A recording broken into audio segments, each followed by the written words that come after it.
Hey friends, in this video we'll be looking at a device that we got recently, which is the TP-Link Wi-Fi range extender, and it's a part of the TP-Link networking device with a model of TL-WA855RE. So once you unbox this, what you are going to see is something like this, including the installation manual. So here I'm just going to take this out of the box, and quickly we're just going to look at how it works and how to set it up. So on looking at it itself, we can see it has two antenna which you can rotate to any direction, and it comes with this default adapter which is plugged into you plug into your 240 mains.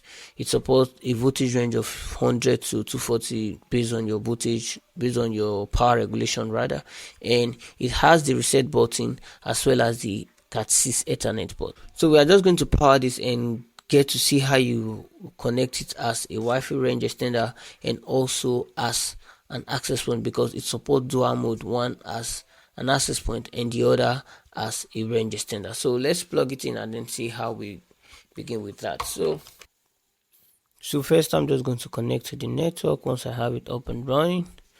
So once it's connected, the next thing will be to go to the URL, which is tplinkrepeater.net. So for the first time, it's going to ask me to create a new password. So I'm using a generic password, which is password 1. Again, but never use this in your environment. So the first page is just going to scan all the available networks. So I have access to this first one, so I'm just going to click on it to connect to it. So the password of the network I want to connect to 446031199.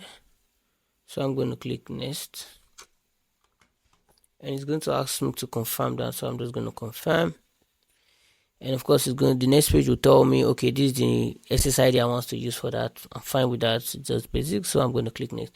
Of course it's going to inherit the password of the parent router that you are connecting to. So that means the extension and the parent router are using the same password. So I'm just going to click done. I will have to connect to it to be sure before clicking that. So let me copy the password. I'm going to come back here. This is the extension. I'm going to click connect.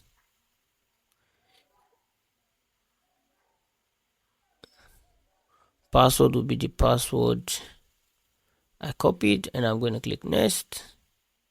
So basically that's it. I can see that I've connected to the network, and I'm just going to click finish.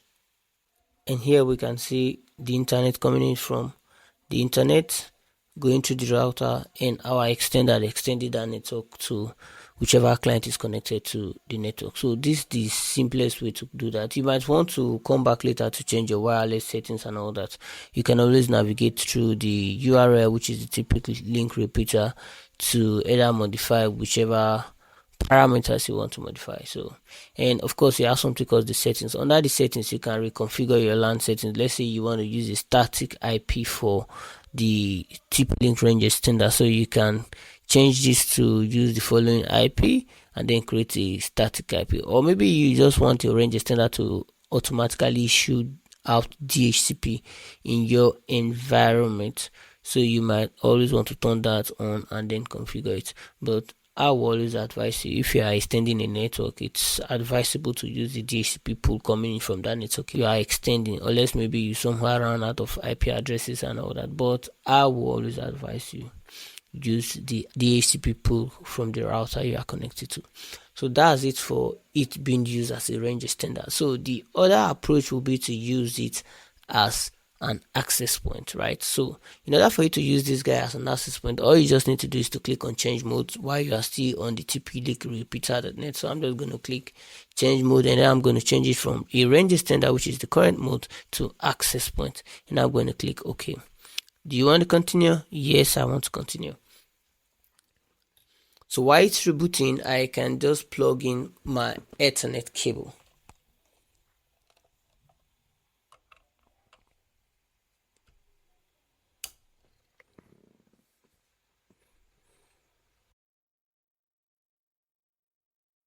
So now I'm going to go back to my Wi-Fi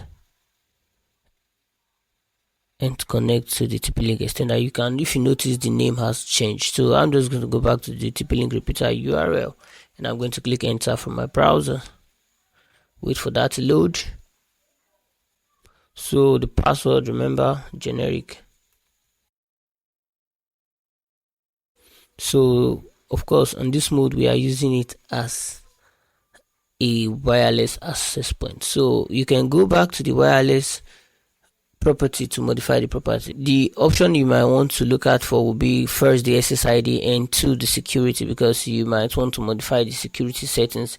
You might want to use a very complex password for your environment. So once you have that modified, you can modify that, and you're going to click on save to save that settings that you modified. The next thing you might want to look at also for will be the LAN settings. So you might want to use the static IP address for this range extender, which is being used as an access point. Or alternatively, if you require DHCP like we said earlier, you can toggle the DHCP on and then assign an address based on what works for you. Well, having said all of this, this is how you use this device as a range extender as well as an access point. See you in the next one. Cheers.